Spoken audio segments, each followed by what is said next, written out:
الحمدللہ رب العالمین والصلاة والسلام علی حبیبہ محمد وآلہ وصحبہ اجمعین اما بعد فاعوذ باللہ من الشیطان الرجیم بسم اللہ الرحمن الرحیم قال اللہ تعالی فی القرآن الکریم والفرقان الحمید ان الذین یبایعونک انما یبایعون اللہ ید اللہ فوق ایدیہم فمن نکث فإنما ينکث علی نفسه ومن اوف بما عهد علیہ اللہ فسیؤتیہ اجرا عظیما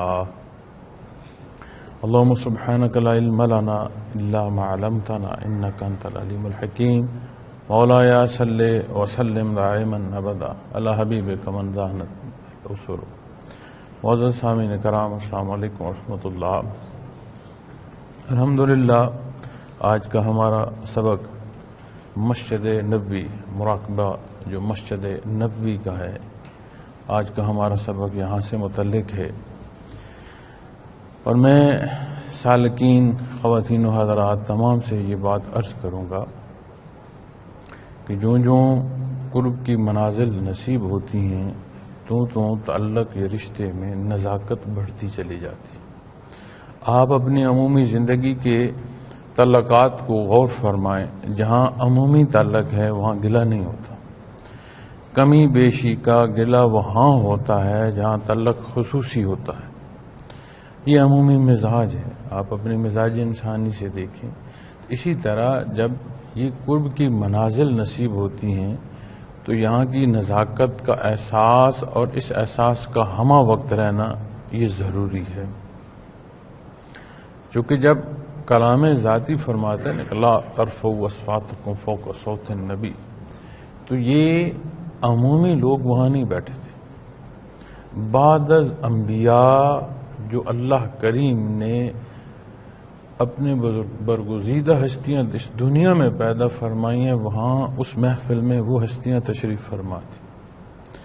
ہم نعت مبارک جب پڑھتے ہیں تو نعت ہوتی ہے جس میں نبی کریم صلی اللہ علیہ وسلم کے اوصاف بیان فرمائے گئے ہوں، آپ کی تعریف کی گئی ہو، آپ کی ذات سے متعلق جو ہے عرض پیش کی گئی ہو. ہماری نعت جتنی ہے وہ ضروریات ذاتی سے متعلق ہوتی ہے. تو ہمیں تو یہ بھی اندازہ نہیں ہوتا کہ جو نعت ہم پڑھ رہے ہیں اور جس انداز سے پڑھ رہے ہیں اور جو کچھ مانگ رہے ہیں یہ اور جو تعلق نبی کریم صلی اللہ علیہ وسلم سے بحیثیت امتی ہے، اس رشتے کا کیا پیمانہ ہے، تو یہ اندازہ بھی نہیں کرتے. اور جن ہستیوں کو قرآن کریم مخاطب فرما کر اس آیا کریمہ میں تنبیہ فرما رہا ہے، رہنمائی فرما رہا ہے، وہ ہستیاں جن میں حضرت ابوبکر صدیق رضی اللہ تعالیٰ عنہ جیسی ہستی تشریف فرما.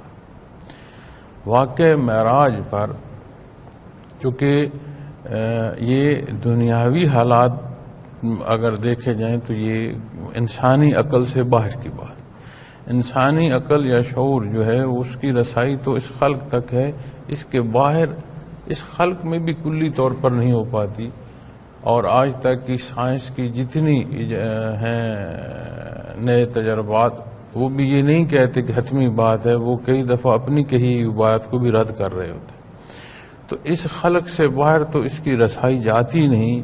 یہاں سے تو وہ علوم جو قرآن و سنت کے ہیں وہ ہمیں ہماری ضرورت کا علم عطا فرماتے ہیں، اس سے زائد عطا فرماتے ہیں.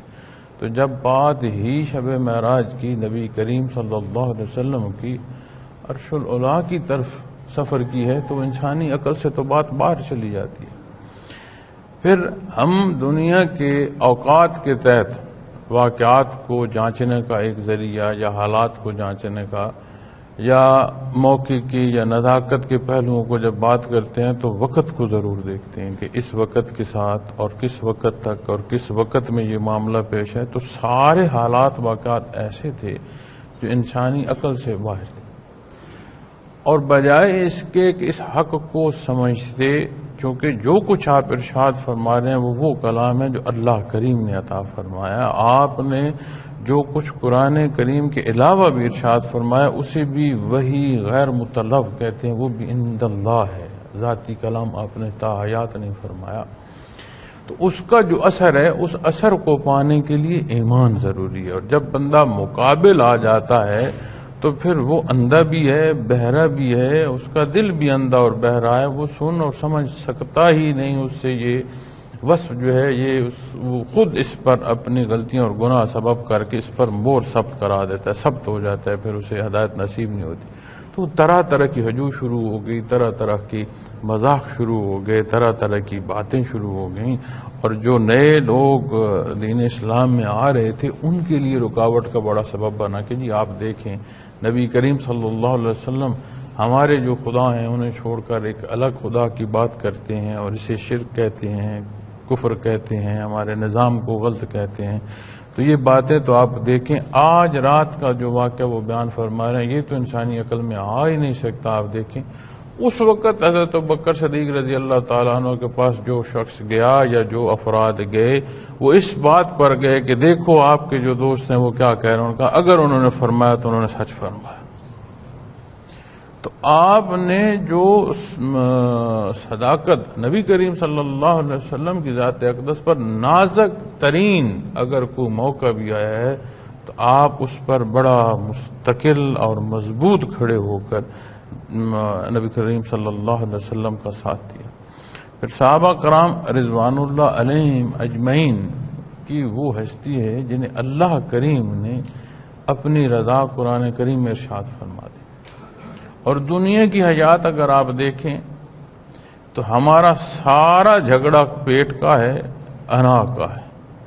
نہ انہوں نے انا کو سلامت رہنے دیا، نہ انہوں نے دار دنیا کی مال و دولت کو سلامت رہنے دیا۔ ایک بات انہوں نے سلامت رکھی، وہ ہے اتباع نبی کریم صلی اللہ علیہ وسلم۔ حکم ہو گیا کہ نہیں لڑنا، اگر کوئی مارتا ہے تو مار لے، مار کھائی۔ حکم ہو گیا کہ لڑنا ہے تو تلوار اٹھائی۔ حکم ہو گیا ہے تو ہجرت کرنی ہے، گھر بار چھوڑ دیں، چھوڑ دیا۔ حکم ہو گیا کہ اولاد بھی قربان ہوتی ہے تو ہو، والدین قربان ہوتے ہیں تو ہو، اپنے وجود کے مسئلے ہوتے ہیں تو ہو، کوئی کاٹ کر جہاں مرضی پھینک دے، پھینکتا ہے پھینک دے، جو حکم ہے اس کی تعمیل ہوگی۔ اس نشست میں وہ ہستیاں بیٹھی تھیں۔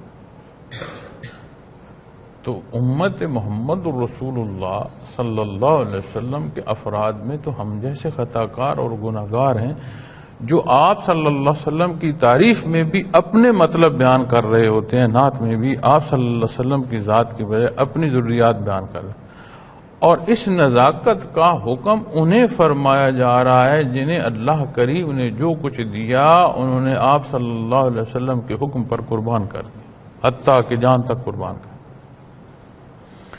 مدینہ منورہ سے صحابہ کی جماعت کو مضافاتی علاقے کے لوگ لے کر گئے کہ ہمیں اپنے قبیلے میں دین کا سیکھنا ہے، سکھانا ہے، تو ہمیں کچھ احباب دیں۔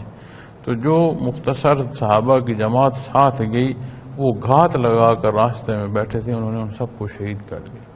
اور جو لے جانے والا تھا اس کے ہاتھوں جو صحابی رسول شہید ہوئے، اس نے اس زور سے نیزہ مارا کہ آپ کے سینے مبارک سے پار ہو گیا۔ تو نیزہ مبارک سینے سے پار ہو گیا، گھر نہیں ہے، اہل و عیال پاس نہیں ہے، نہیں معلوم کہ ان کے لیے کتنا کیسے چھوڑا۔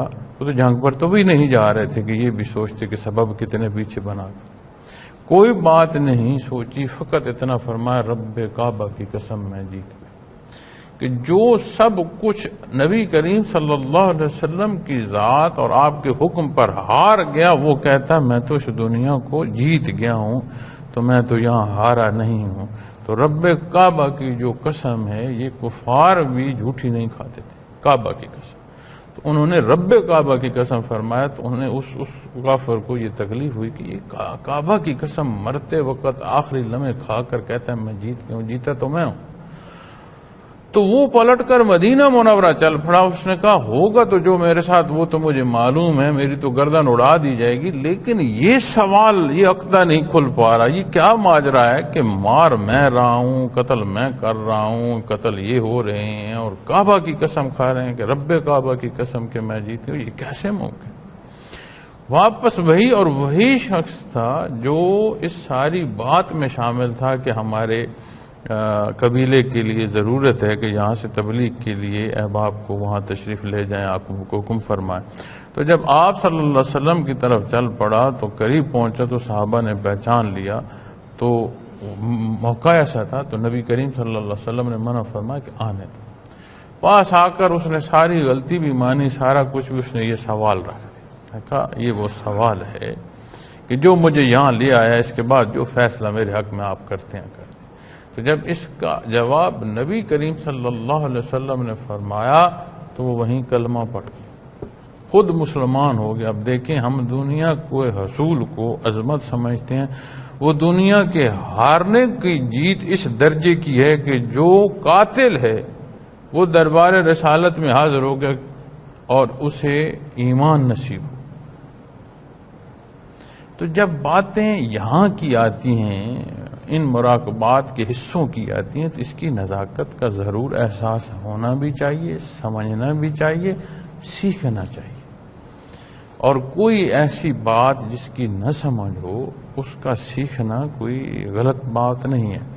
سوال جو سمجھنے کے لیے کیا جائے وہ درست ہے، سوال جو برائے سوال ہو یا اعتراضی پہلو پر ہو وہ بات مانے ہوتی ہے۔ تو ان معاملات کو سیکھنا اور پوچھنا ضرور چاہیے۔ حاصل یہ خالی کلام سے نہیں ہوں گے یا سماعت سے نہیں ہوں گے، اس کے لیے یہ محنت اور مجاہدہ لطائف کا اور مراقبات کا کرنا ہوگا، تو یہ نزاکتیں سمجھ لیں گے۔ سماعت میں تو ہم کتنی باتیں سنتے ہیں، تحریر میں کیا کچھ ہمیں ملتا ہے، لیکن وہ سارا سننا دیکھنا کردار تک ڈھل نہیں پاتا۔ ظاہری تبدیلیاں جو ہوتی ہیں یہ وقتی ہوتی ہیں۔ کتنے دیکھے ہیں ہم نے حوادث کے، کوئی مسئلہ پیش ہے، ایک کمزور سا آدمی اٹھ کھڑا ہوا اور اگلے کی جان لینے کا سبب کرنا شروع کر دیا، لیکن کچھ وقت کے بعد جب وہ موقع گزر جاتا ہے، وہ مزاج کا اثر نہیں رہتا، وہ حالات نہیں رہتے، وہی کانپ رہا ہوتا ہے اور رو رہا ہوتا ہے۔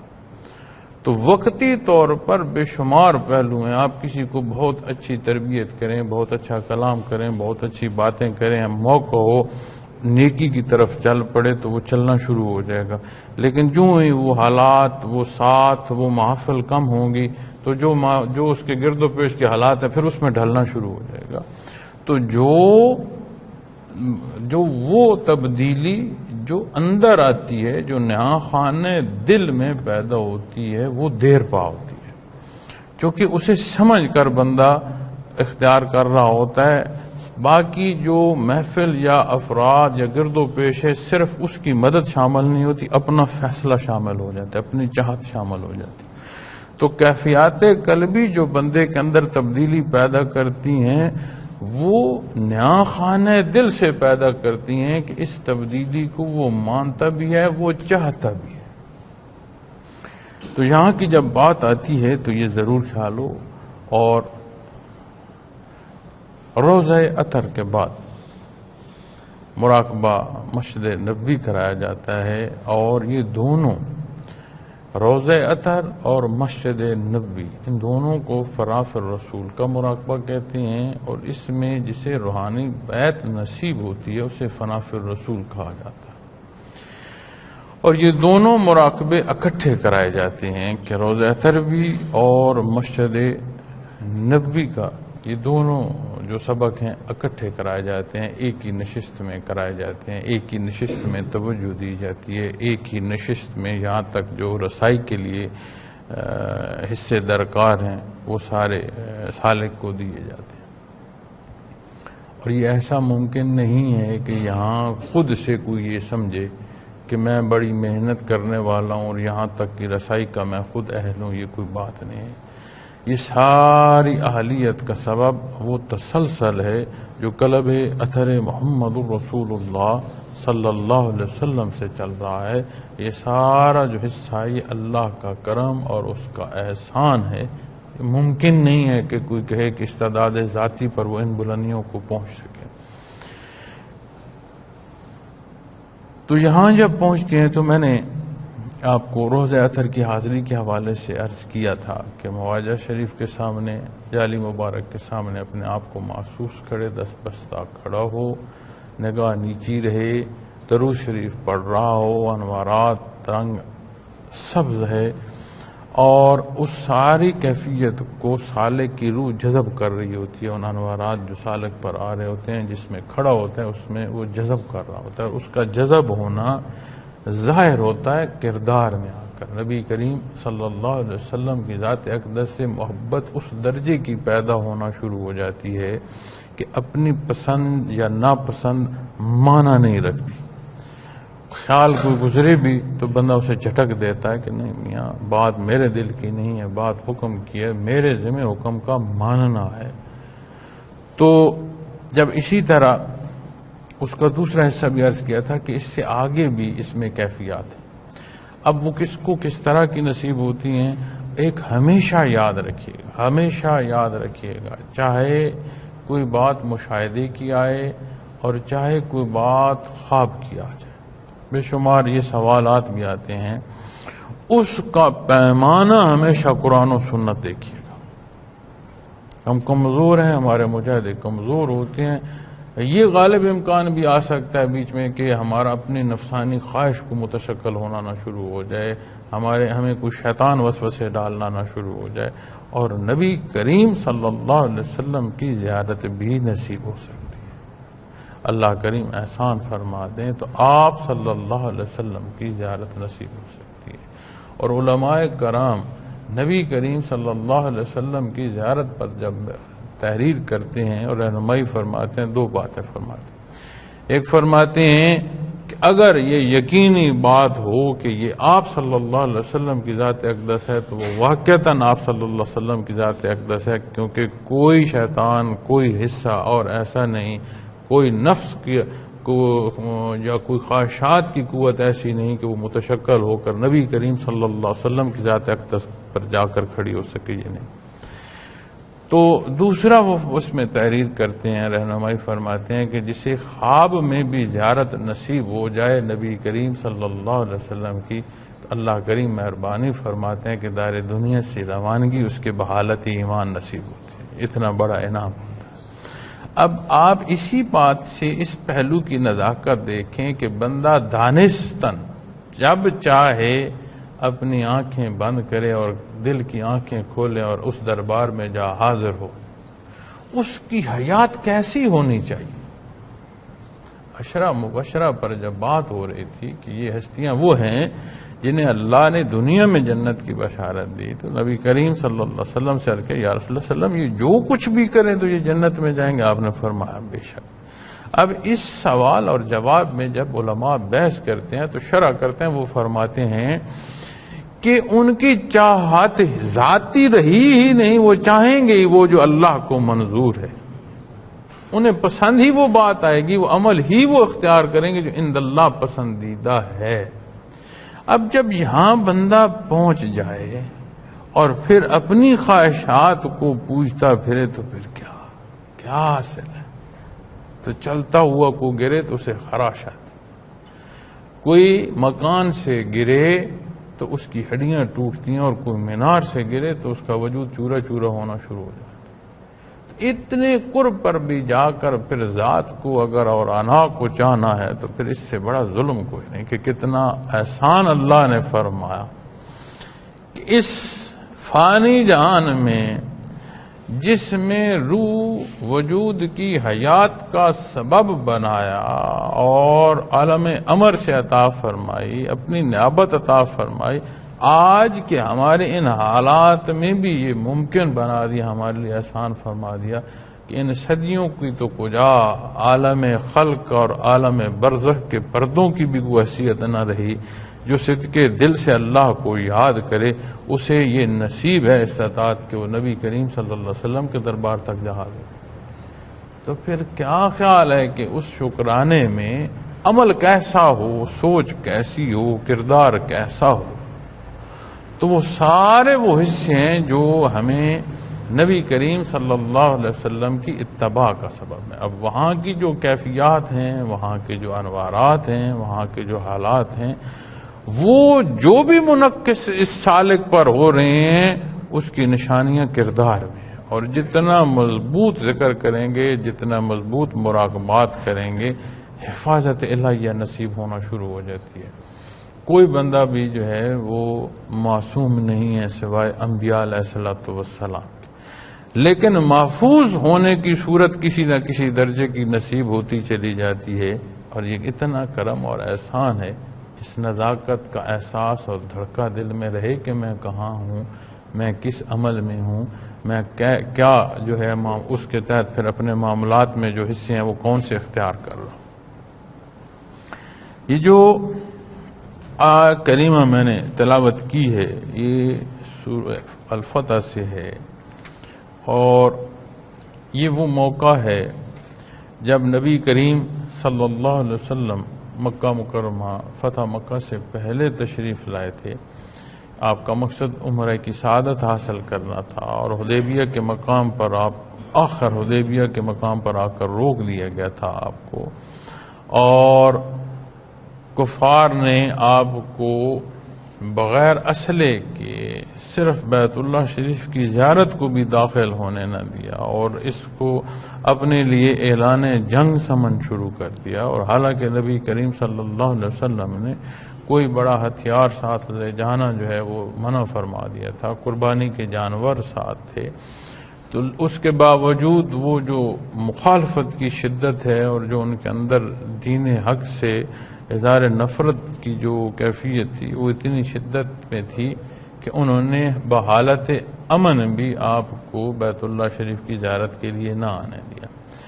تو یہاں پر ایک ایسا نازک موقع بھی آ گیا تھا کہ یہ سمجھا جا رہا تھا کفار کی طرف سے کہ ہم اگر ابھی کوئی ایسی ترتیب کر لیں کہ ہم مسلمانوں کو یہیں تہ کر دیں، چونکہ نہ وہ جنگ کی پوری تیاری میں ہیں، نہ پورے جو حالات حرب ہیں ان سے لیس ہے، ماذ ایک تلوار ہے، تو ہم اپنی اگر قوت جمع کر کے تو انہیں یہیں پر اس معاملے کا یا یہ جو قصہ ہے اسے تمام کر دیں تو یہ بہتر ہے۔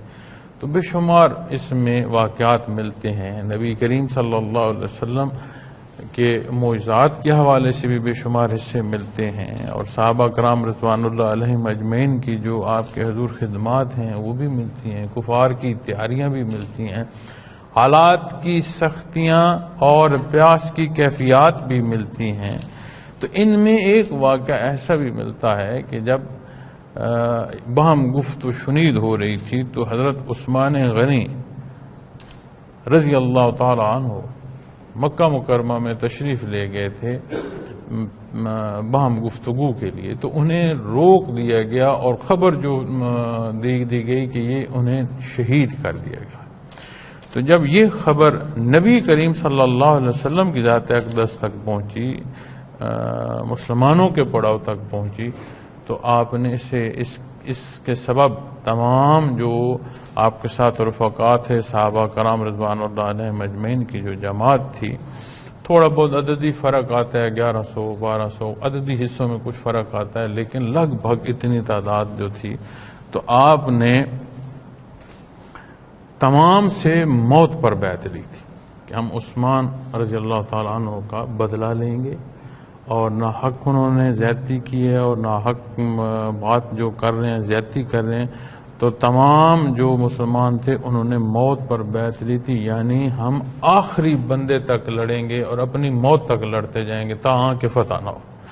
اگر فتح نہ ہو تو ہمارا آخری جو بندہ ہوگا وہ بھی اپنے موت واقع ہونے تک لڑے گا۔ جب سب کی بیعت ہو گئی تو آخر میں نبی کریم صلی اللہ علیہ وسلم نے خود اپنا دوسرا ہاتھ اپنے ہاتھ میں لے کر فرمایا یہ عثمان رضی اللہ تعالیٰ عنہ کی۔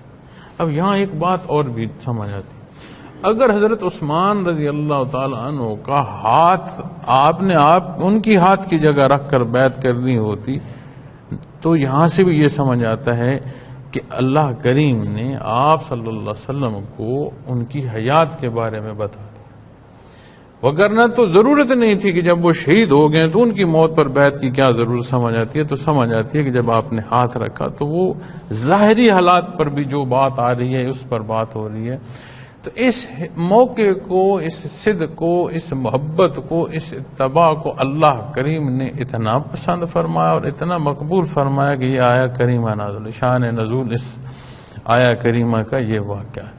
اور یہاں جو صحابہ کرام رضوان اللہ علیہم اجمعین کی محبت کا دیدنی پہلو جو کافر بھی دیکھ کے اور ڈر گئے، وگرنہ وہ مل کر حملہ بھی کرتے اور کوشش کرتے، وہ یہ تھا کہ جب باہم گفت و شنید جا رہی تھی، ایک فرد اہل مکہ نے، قریش نے جو بھیجا یہاں پر بات کرنے کے لیے نبی کریم صلی اللہ علیہ وسلم کی ذات اقدس سے کہ آپ آئیں یا نہ آئیں، یا آج نہ آئیں، یا شرائط کیا ہیں، یا مسائل کیا ہیں، ان میں وہ فرد ایسا تھا جو کیسر و کسرا کے محلوں تک گیا ہوا تھا، اسے وہاں رسائی تھی، شناسائی تھی، آ جا سکتا تھا۔ تو اس وقت دنیا میں مضبوط ترین جو حکومتیں تھیں وہ یہی دو تھیں۔ تو اس نے واپس پلٹ کر جب کفار مکہ کو بتایا کہ تمہارا یہ خیال خام ہے کہ تم سمجھتے ہو کہ نبی کریم صلی اللہ علیہ وسلم کو تم دکھ پہنچا سکو گے، نہیں۔ وہاں جو افراد میں نے آپ کی خدمت میں دیکھے اور جو محبت ان کے اندر میں نے دیکھی ہے، وہ میں نے کیسر و کسرا کے محل اور وہاں کے غلاموں میں نہیں دیکھی۔ آپ کلام فرماتے ہیں، وہ ایسے سر جھکائے بیٹھے ہیں جیسے کوئی بے جان ہو اور کوئی حرکت نہ رکھتا ہو، اور اگر آپ لعاب مبارک کسی طرف پھینکتے ہیں تو جھپٹ پڑتے ہیں کہ ہمارے ہاتھ پر آئے، اور اگر آپ کا لعاب مبارک کسی کے ہاتھ پر آ جائے تو وہ اسے چہرے پر ملتا ہے، سینے پر ملتا ہے، اور اپنے آپ کو دنیا کا خوش قسمت ترین انسان سمجھتا ہے۔ یہ ممکن ہی نہیں ہے کہ ان میں سے کوئی ایک زندہ ہو اور تم نبی کی قسم تک پہنچو، ایسے سے تم نہیں لڑ سکو۔ تو ان موقعوں پر اللہ کریم نے ارشاد فرمایا، ان الذین یبایعونک انما یبایعون اللہ، بے شک جو لوگ آپ سے بیعت کرتے ہیں وہ واقعی میں اللہ سے بیعت کرتے ہیں۔ ید اللہ فوق ایدیہم، اللہ کا ہاتھ ان کے ہاتھوں پر ہے۔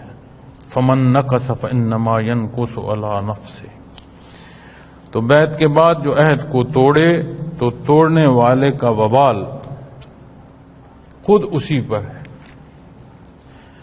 اب قرآن کریم میں اللہ جل شانہ کی طرف جو تعلق ہے بندگی کا، اس میں نبی کریم صلی اللہ علیہ وسلم کا ارشاد، آپ صلی اللہ علیہ وسلم کا اتباع، آپ صلی اللہ علیہ وسلم سے جو محبت، ہر پہلو میں یہ بتایا گیا ہے کہ خالق تک رسائی کے لیے اللہ کریم نے نبی کریم صلی اللہ علیہ وسلم کو مقرر فرمایا۔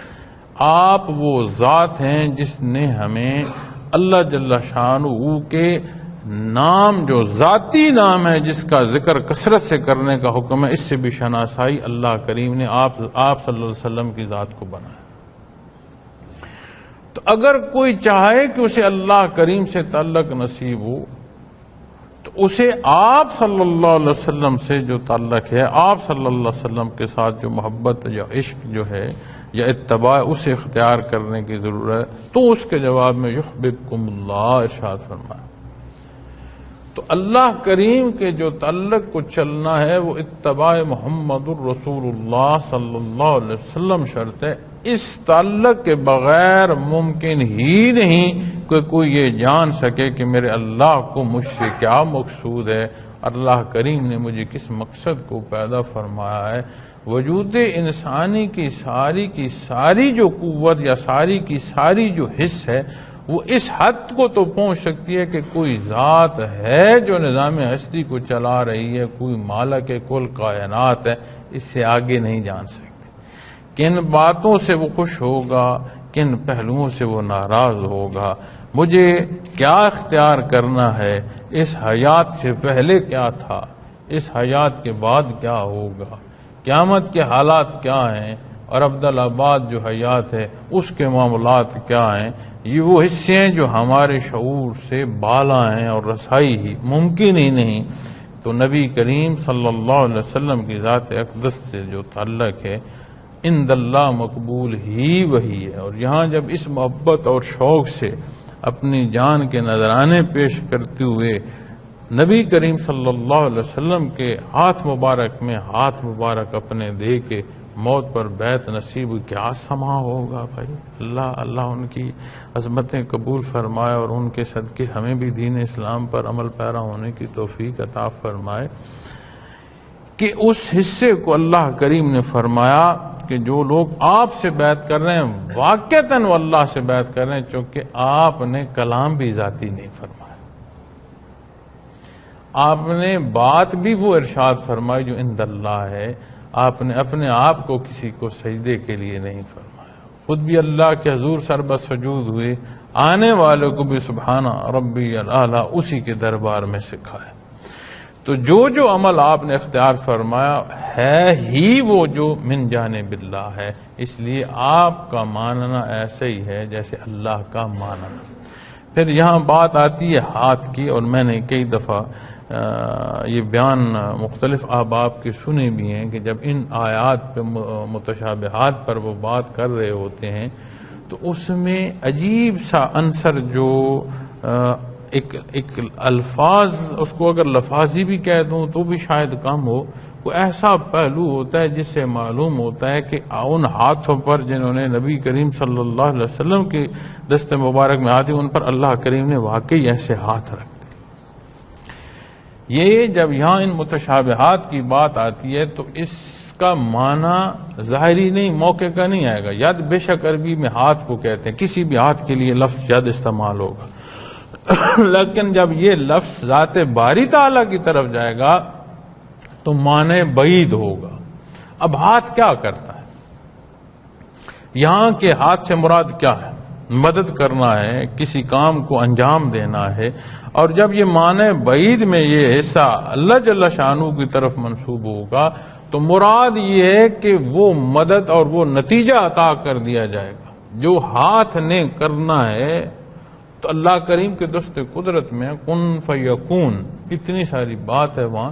تو جب وہاں کی بات آئے گی تو اس نتیجے کی بات آئے گی. اس سے مراد یہ نہیں ہوگا کہ جیسے ہمارا ہاتھ ہے اسی طرح متشکل ہو کر اللہ کریم کا ہاتھ وہاں آ گیا. لیکن درجہ دیکھیں کہ اس تعلق کو اللہ کریم نے کس درجے کا عطا فرمایا.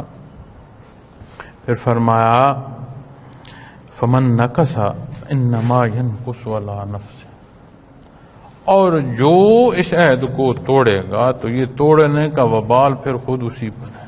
اس لیے دوسری طرف سے کوئی کمی نہیں، جہاں سے عطا ہو رہی ہے وہاں سے کوئی کمی نہیں ہے، نہ کمی واقع ہو سکتی ہے. ہر لمحے اضافہ ہے. یہاں برزخ، قیامت، ابدالآباد انسانی مزاج ہے، ایک جیسا اسے اگر رہنا پڑے تو اس سے اکتا جاتا ہے. تو جنت کے انعامات میں ایک پھل کا جب ایک کوشہ لیا جائے گا، جب ایک دفعہ وہاں سے کوئی چیز توڑ کر کھائی جائے گی، اس کا ذائقہ جو ہے وہ بہت بھلا ہوگا. اسی پھل سے جب دوسرا حصہ کھایا جائے گا تو پھر پہلے سے زیادہ اس میں لذت ہوگی. تو کیا جو وہاں کا رہنا ہے، وہاں کا جو نظام حیات کا ہوگا وہ ایک جیسا ہوگا؟ اس کا مطلب ہے کہ اہل جنت کا ہر اگلا لمحہ پہلے سے زیادہ عظمت کا ہوگا، انہیں زیادہ راحت بخشے گا. تو یہ تو وہ ترقی ہے جو رکتی ہی نہیں، ہر لمحے عطا ہو رہی ہے. تو یہ اس طرف سے سوال دوسری طرف فریق دوم کی طرف آ جاتا ہے جسے حکم دیا گیا ہے، جس میں ہم شامل ہیں، میں شامل ہوں، آپ شامل ہیں. ہم اپنی طرف سے جب غلطیاں کرتے ہیں تو قرآن کریم فرماتا ہے اپنے آپ پر ظلم کیا. تو جب بات ظلم کی یا زیادتی کی آتی ہے تو ہمارے اپنے کردار ہوتے ہیں، اپنے معاملات ہوتے ہیں جو ظلم کرتے ہیں. تو کتنی عظمت ہے اس تعلق کی جو نبی کریم صلی اللہ علیہ وسلم سے نصیب ہوا. اور جن ہستیوں کو نصیب ہو رہا ہے انہیں اللہ کی رضا حیات دنیا میں نصیب ہوگی. کلام ذاتی میں آگا، نہ صرف وہاں ارشاد ہوا اللہ ان سے راضی ہے، قیامت تک کوئی قرآن کریم کی تلاوت کرتا رہے گا، یہی الفاظ تلاوت کر رہا ہوگا. دار دنیا سے گزر کر اگر حالات برزخ کے ہیں وہاں کو قرآن کریم کی تلاوت کر رہا ہے تو یہی الفاظ تلاوت کر رہا ہو. جہان بدل گیا، الفاظ کلام ذاتی کے ہیں وہ تو وہ رہیں گے، تو وہ بھی تلاوت ہوئے چلے جائیں. اس کے باوجود فرمایا اگر کوئی اس جگہ کے اس تعلق کو توڑے گا، اب جو تعلق استوار کر رہے ہیں وہ ہستیاں ہیں جنہوں نے اپنی جان کا نذرانہ پیش کیا. لیکن فرمایا پھر اگر اس عہد کو کوئی توڑے گا تو توڑنے کا وبال بھی پھر بھائی میاں ہوگا، اور جو اسی کے سر ہوگا جو توڑے گا. یہاں جو ایک نقطہ سالک کو عرض کرنا چاہتا ہوں وہ یہ ہے کہ یہ میں نے دیکھا ہے کہ بڑی محنت کی جاتی ہے، اپنے سامنے ایک منزل مقرر کی جاتی ہے کہ جی مجھے بھی فنا فی الرسول کی حیثیت نصیب ہو جائے، مجھے بھی روحانی بیعت نبی کریم صلی اللہ علیہ وسلم کے دست اقدس پر نصیب ہو جائے. تو جو شرائط بتائی جاتی ہیں، جو طریقہ سکھایا جاتا ہے، اس طریقے سے محنت بھی شروع ہو جاتی ہے، اس طریقے سے مجاہدہ بھی شروع ہو جاتا ہے. اور میں یہ نہیں کہتا کہ وہ سارا جو محنت اور مجاہدہ کیا جا رہا ہے کوئی اللہ نہ کرے اس میں کوئی بددیانتی یا خیانت ہے، پورے شوق کے ساتھ کیا جا رہا ہوتا ہے تو سبق چل رہا ہوتا ہے.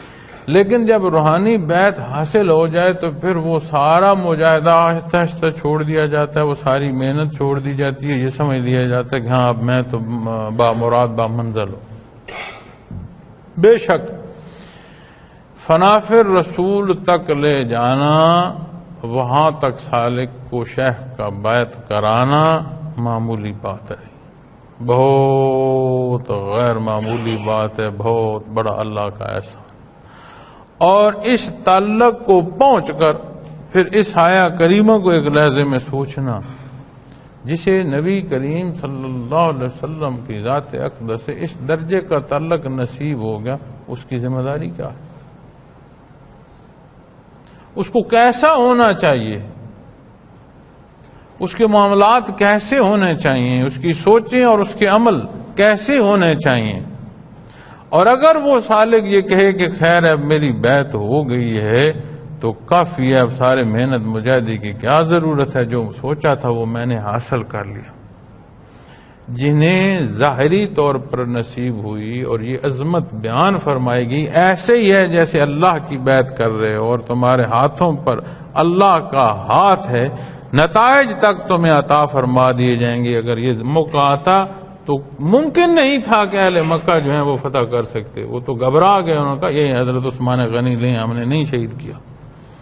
تو جب اللہ کا ہاتھ ان کے ہاتھوں پر آیا تو پورا جہان بھی مکہ میں جمع ہو جاتا، تو وہ شکست نہیں دے سکتا تھا اسلامی لشکر. ان ہستیوں کو بھی فرمایا فمن نقصا، اور جو نقص کرے گا، جو کمی کرے گا، جو کمزوری کرے گا، اس کا وبال اسی پر آئے گا.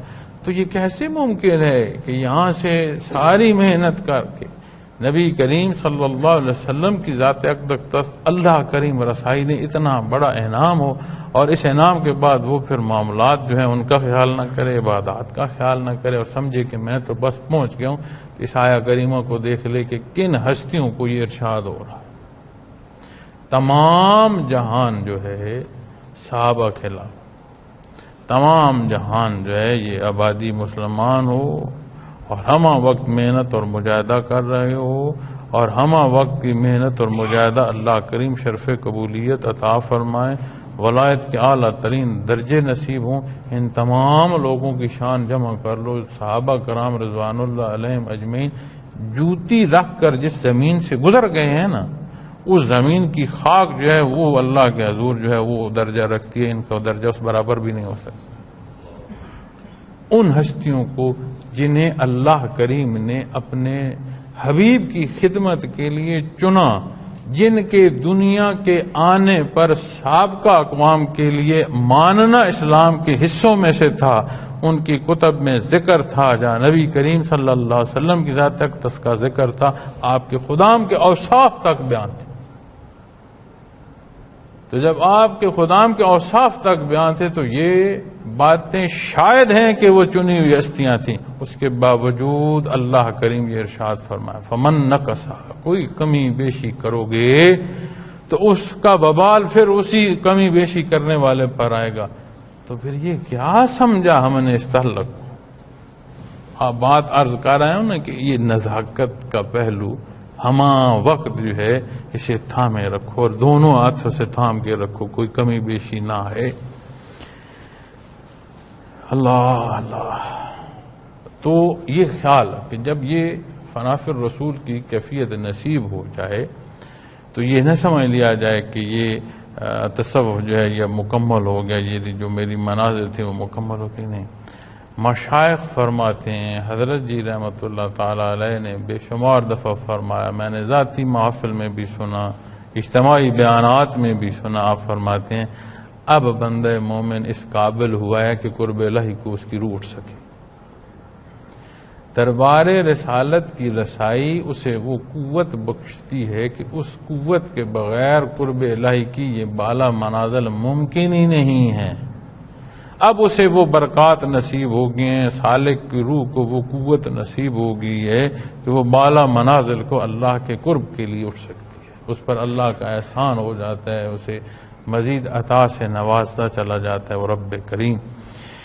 تو فرمایا وَمَنْ أَوْفَى بِمَا أَعَدَ عَلَيْهُ اللَّهُ فَسَيُؤْتِيهِ أَجْرًا عَظِيمًا، اور جو شخص اس بات کو پورا کرے گا کہ جو عہد اس نے کیا ہے اپنی جان لگا دے گا، اپنی خواہشات کو مٹا دے گا، اور ہمہ وقت ہمہ تن گوش اپنے اس حکم کی تعمیل میں رہے گا، جو شخص اس بات کو پورا کرے گا جس کا اللہ سے عہد کیا ہے۔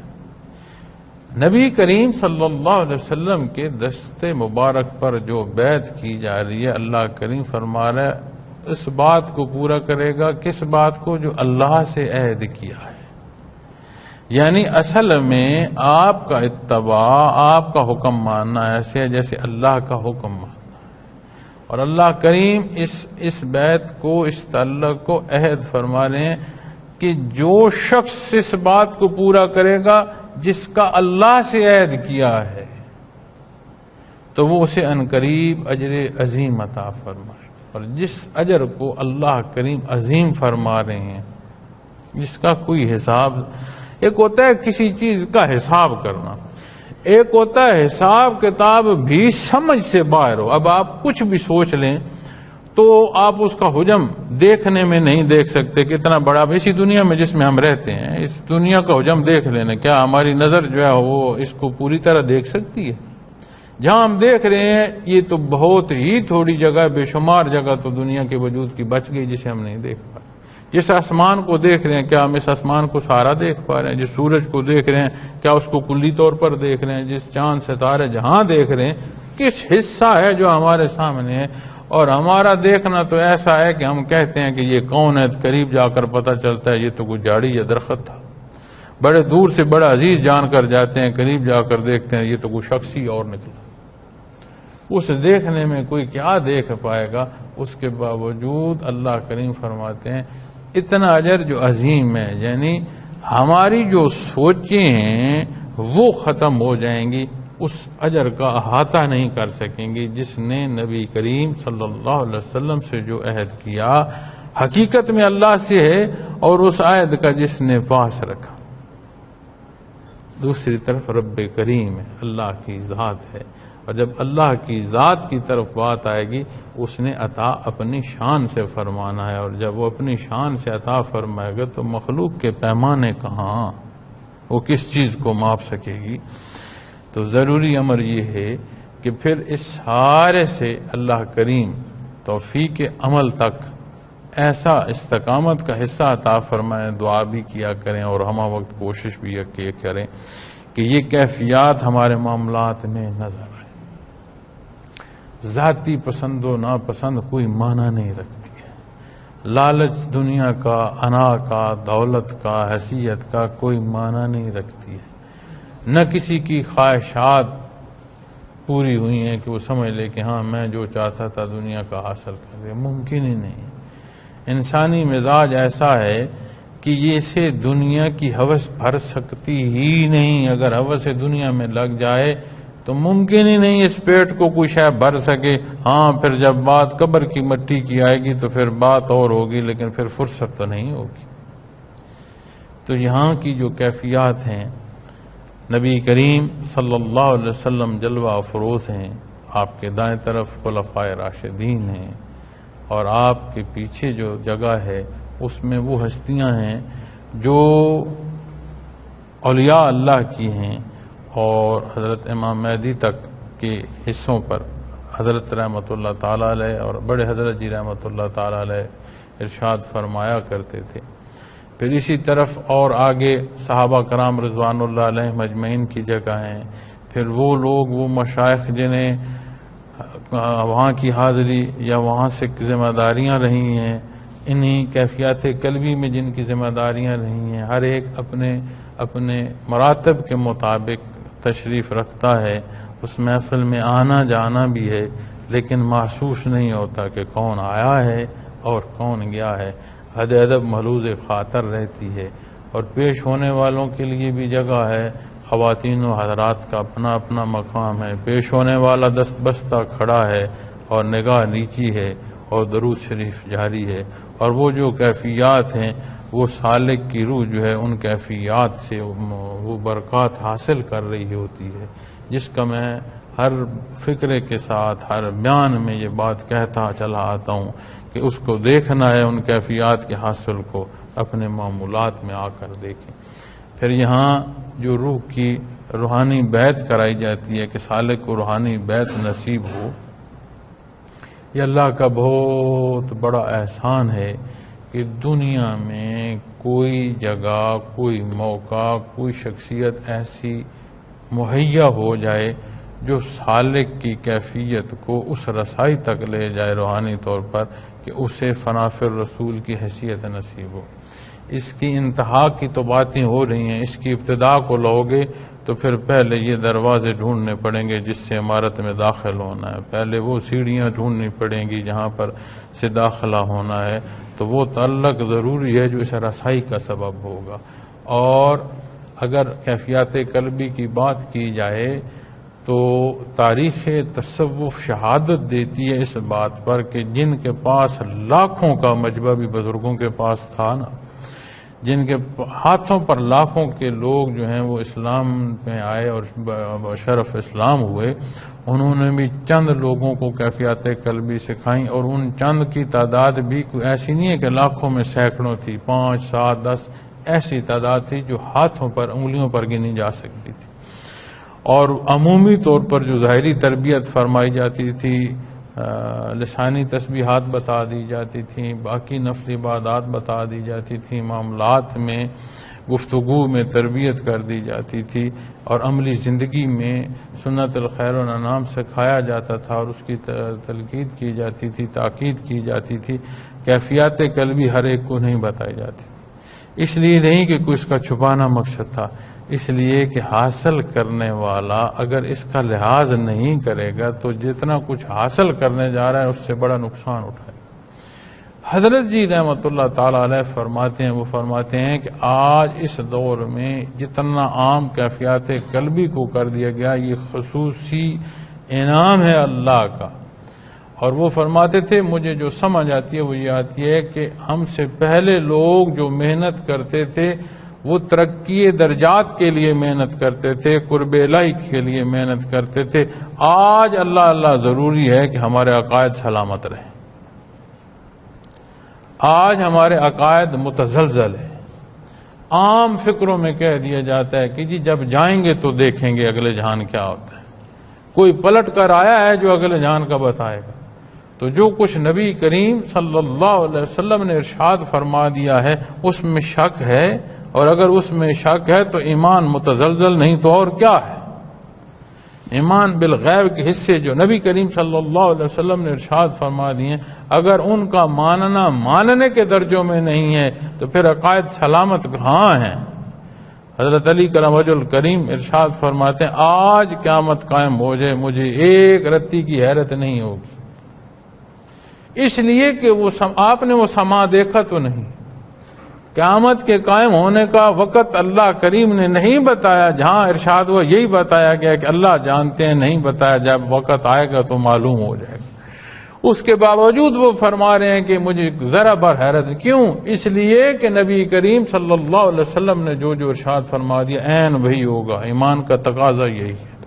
ہمیں دنیا کی کوئی عدالت، کسی ایریے کا کوئی تھانے دار بلا لے تو اس کا وزن ہمارے سامنے کتنا ہوتا ہے، ہم کتنی صفائیاں اور کتنے گواہ جمع کر رہے ہوتے ہیں، بھلے جھوٹا مقدمہ ہی ہو یہ بھی نہ ہو کہ اس کی سزا واقعتاً اطلاق ہوگی. کتنی ہمارے اندر تڑپ پیدا ہوئی ہوتی ہے.